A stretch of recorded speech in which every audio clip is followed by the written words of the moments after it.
Hey guys, what is going on? My name is NoJ456, and today I'm going to be explaining the Call of Duty Ghosts campaign from the start, right when the Federation got its rise to power, up to capturing the Odin Strike, all the way to the very end when it sets up for its Call of Duty Ghosts 2 sequel that will probably, more than likely, be coming out. So I'm going to be explaining everything about it, the entire storyline, kind of breaking it down for you guys, so if you didn't understand anything, you'll be able to understand it all after this. So let's go ahead and jump into it. Now first, we're going to be talking about the Federation's rise to power and how they came to be. So basically, it starts off by telling us that all the world powers are dependent on this source of power in Africa. It doesn't really tell us what it is, if it's like nuclear, if it's natural resources, if it's whatever it is. It doesn't tell us what it is, but it basically says all of the world powers are dependent on the source of power, and when this power is depleted, this is kind of when the Federation comes into play. It seems like they were around beforehand, but once all the world powers were kind of crippled by losing their main source of energy, the Federation kind of came to be. They grew up strong, and they were based in South America, so they could just kind of go through and taking over everything in their path. It doesn't really talk about who it's run by, what their motives are. It just seems like they want to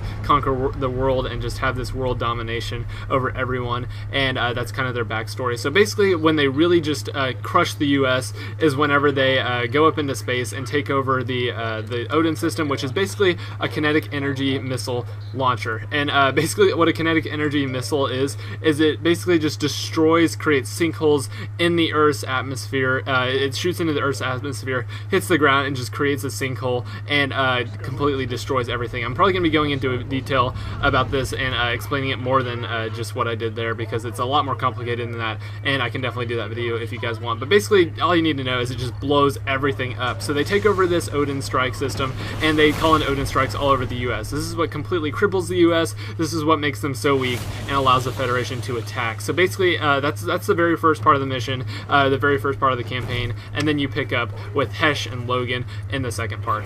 So in the second part of campaign, and by second part I don't mean the second half, I just mean the present day part of campaign, no longer in the backstory.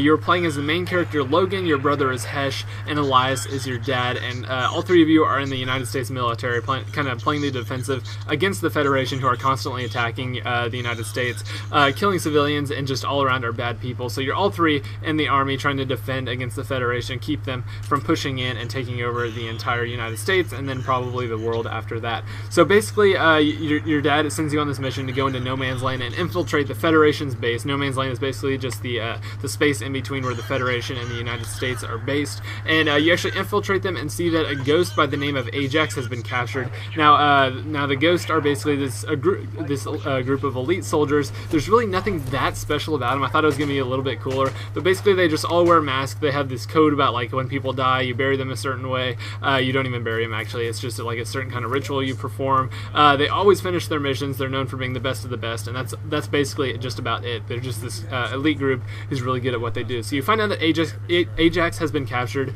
and then as you're leaving, you actually meet up with two other ghosts named Keegan and Merrick, and you actually go with them on another mission to try to rescue Ajax, but then he gets killed at the very end because of all the torturing, and so basically he's dead, and at this point you find out that your dad is actually the commander of the Ghost. He's the head honcho guy, and he inducts you into the Ghost, so you both Hesh and Logan become a Ghost. So at this point in the campaign, you learn about Rourke for the first time. Rourke basically is this guy who used to be in the Ghost. He was the best of the best. He was like even better than Elias. And you actually go on a flashback mission where you play as Elias, and you have to drop Rourke into the river at the very end, just because in order to save everyone else, you had to drop him and kind of sacrifice him to save everyone else. But you go hunting for his body. You try to rescue him in the days after that, after you finish this mission of killing Amegra, which was the current leader of the Federation, which doesn't really matter. It's just that's what the mission was about. You actually kill him, but then you have to end up dropping Rourke into the river. But the Federation found him first and basically cut down his soul, just like broke him into so many pieces just by advanced torture methods they talk about, and basically put his pieces back together and completely brainwash him. This is a guy who would never get brainwashed, but somehow they knew how to do it. They brainwashed him to playing on their side, which is just the classic story. But then again, what can you do? I didn't mind it that much. I thought it was actually kind of neat, their little cutscene that they did. But basically they turn him into a Federation agent whose mission is to go and kill Ghost, and if you know anything about the Ghost, you know that they always finish their mission, so he's basically after the Ghost, and he's not going to stop until he kills every single one of you. So the next thing that happens basically is just a chase to try to find Rourke and kill him before he kills all of you. So you go to a first location, get the location that he is really at. You go to that location and you capture him, and all the stuff that happens in between doesn't really matter. It's just kind of like a filler mission where you go to different locations and he tries to set you up, all that stuff. But basically you capture him. He seems way too smug about it, and then he actually gets rescued in midair out of a plane with his Federation members, who actually cut the plane in half and then drop you all into the jungle. So you escape the jungle, and at the very end of that you see a missile launching off. So at this point you kind of have to ignore Rourke just because there's more pressing matters. You infiltrate a missile facility that is actually researching the missiles, and you find out the location of the real missile factory where they're actually making the missiles. You go there and you find out they are reverse engineering the Odin system from when it was crashed into the Earth's atmosphere. They're reverse engineering it, they're making it so they can send it up into space and basically destroy the United States from above. So basically at this point you're about to go on another mission to take out the missile facilities and stuff, and Rourke comes into your home and captures you, your dad, and Hesh, your brother. So basically you're sitting there, you're all tied up, and he shoots Logan in the stomach. So you've been shot in the stomach. He kicks you over and makes you lay there, and then he knocks your dad over, shoots him like 10 times, and then shoots him in the head and kills your dad right in front of you, which is really sad, but not as sad as whenever you wake up. He's about to shoot your brother, but then Merritt comes in, saves the day, and then the most heartbreaking moment of the campaign, the most heartbreaking noise I've ever heard, Riley gets shot.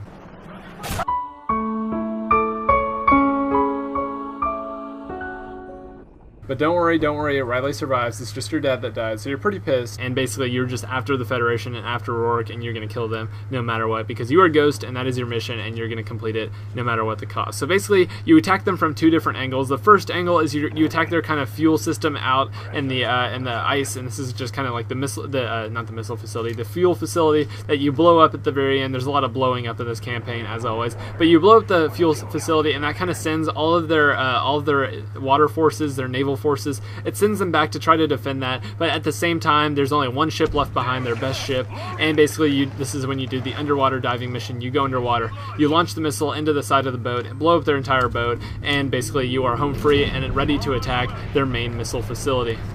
So at this point they have all their main defenses down, all their little anti-air turrets are all down. So you send your own spaceship up into space, and you take over the Odin system that they have just installed. They are putting it online, and you take it over, and basically you have control of all the kinetic energy missiles in the Odin, and you use this to completely obliterate the Federation's forces. So basically the main war is just at a halt right now. You basically just taking control of everything, you're blowing up everything, you're good to go. But now there's one more thing to take care of, and that is Logan and Hesh's story with Rourke. So basically they chase him onto a train. They're after him onto a train, and at the very end you basically fight your way down the entire train. Not Logan, but Hesh lets the command know that if he hears the word checkmate, to blow up the train. So basically they have a go-to in case they get killed, or in case they're about to get killed. And what do you know, they're about to get killed. They attack the front of the train. They actually get what's his name, Rourke, into a headlock, and then he basically has control of the situation. He's about to kill them. He sets checkmate. They blow up the entire train, and actually while the train is underwater, you find the gun, you grab the gun, you're basically having a fight with Rourke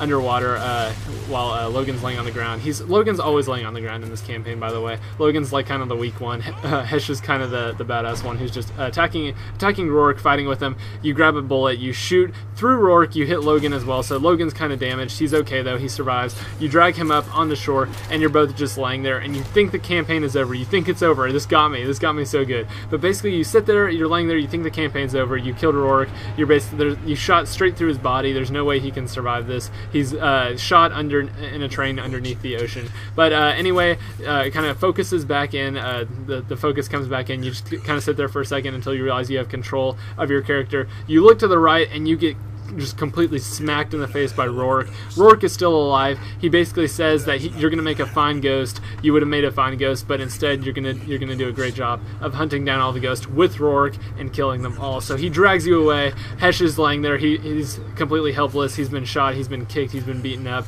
He can't even come after you. You're completely helpless just because you got smacked in the face. He broke your arm. All this good stuff. You're being dragged away, and basically you're being dragged away to go get brainwashed, just as Rourke did, which sets up for Call of Duty Duty Ghosts 2. And at the very, very end, the very last thing, you see this little cage type structure in the jungle, and you're laying here, and it shows some time passing, which just shows even more the setup for the next campaign. So this has been the entire campaign broken down, guys. I hope you really enjoyed this. It took a long time to just kind of gather all the facts. I had to play through the campaign twice to make sure I didn't miss anything. And if you did enjoy this video, a like would be very much appreciated. And if not, I understand. Just let me know in the comments down below what I can do better to improve your like. And if you did enjoy it, let me know in the comments below what your favorite part of this campaign was. Mine probably was taking control of the Odin Strike and just completely blowing up things. It was really fun to do. And I actually really like the ending of this. I like the twist ending, and I like the fake, oh, it's done, and then you realize it's not done. He kicks you in the face and he drags you off for a sequel. So I really enjoyed this campaign, guys. I actually thought it was one of the best Call of Duty campaigns